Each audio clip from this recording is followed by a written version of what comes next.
Hi guys, welcome back to my channel.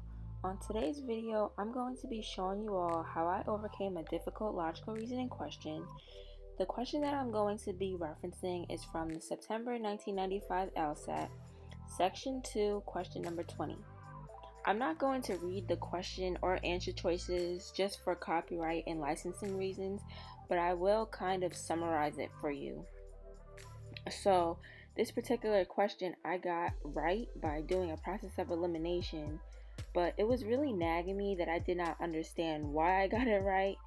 And also, I kid you not, I feel like I always see a question type like this on every test I take.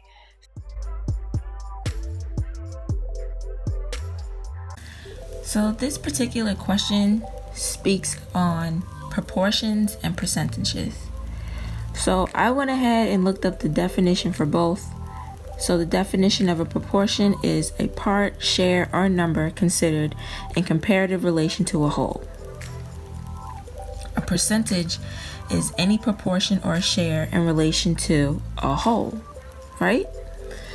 So I learned from this question that when I'm seeing questions or stimuluses that are speaking about proportions or percentages, I need to be wary of answer choices that are speaking about absolutes, right? So if we're having a question type such as this one, so in this particular question type, it's saying that a percentage dropped, right? A percentage dropped. And, we need to be aware that just because a percentage dropped doesn't mean that something else decreased, right? So I'm gonna write that out so that you could see exactly what I'm talking about. So I'm going to show you guys this the long way, and I know in the process of doing this you guys are gonna think, oh my god, this is too much to do for one question. But once you see how the process of thinking goes for this, we'll spot questions like this and you'll get it spot on. It wouldn't even take any effort. You'll automatically be able to decipher which answer is correct, which answer is incorrect, because you'll be able to understand what the stimulus is saying. Okay, so let's say we have a harvest of a farmer grows apples and oranges. In 2015, his field was able to produce was made up of at least 2/3 apples. And let's say 5 years later, which is in 2020, the percentage of apples in that field had dropped to 40%. Okay, so let's actually look at that with numbers. So let's say the total is 100. So that would mean that we would have 66 apples and 34 oranges in 2015, because it was made up of at least 2/3, right? So 5 years later in 2020, let's say the total is the same, we would have 40 apples because it dropped by 40%. So we would have 40 apples and 60 oranges, right? Okay, but the total could have also risen. So if just because the apples dropped by 40% doesn't mean that the oranges increased and the apples decreased. The total of how much he produced could have increased by 200. So he could have had 80 apples and 120 oranges. And this is the key with questions like this. This particular question asks us what can properly be inferred from the statements given above.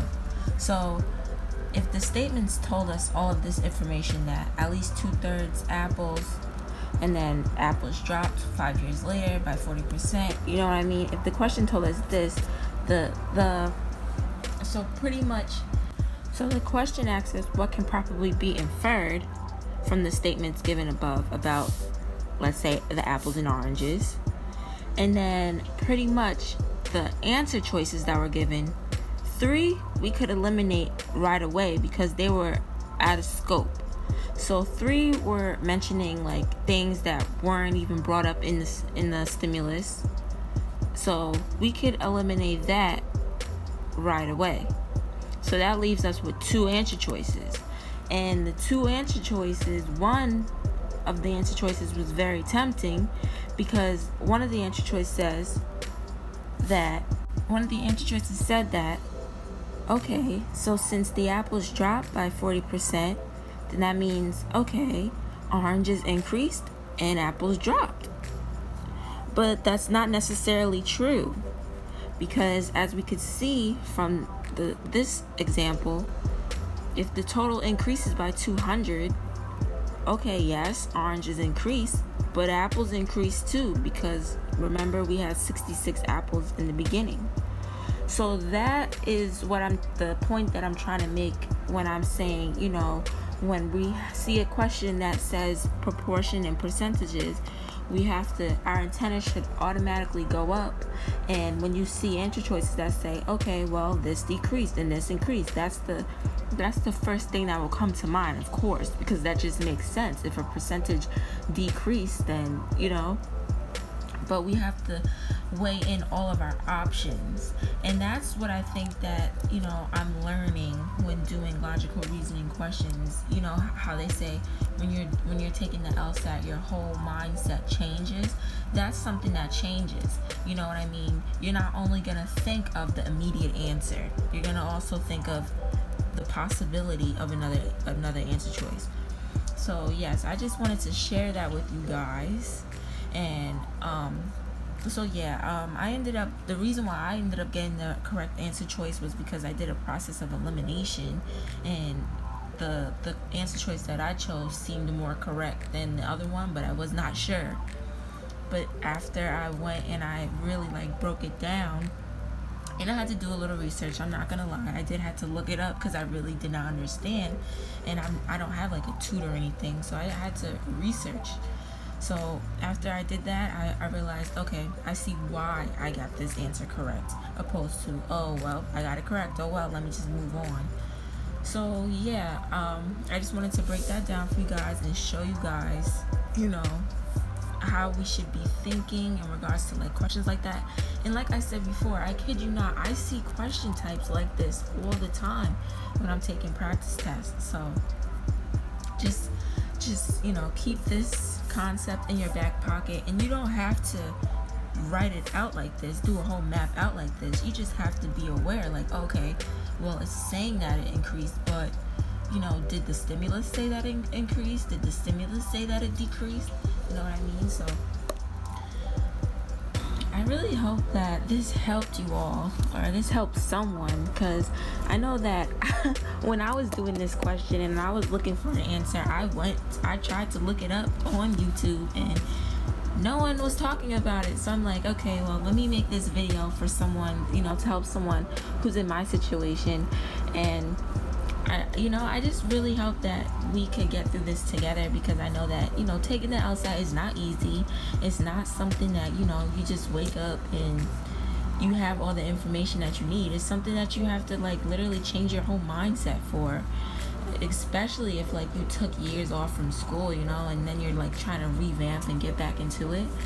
So yes, I hope this helped. And if it did help, let me know. If you have any other suggestions of how to go about questions like this, let me know.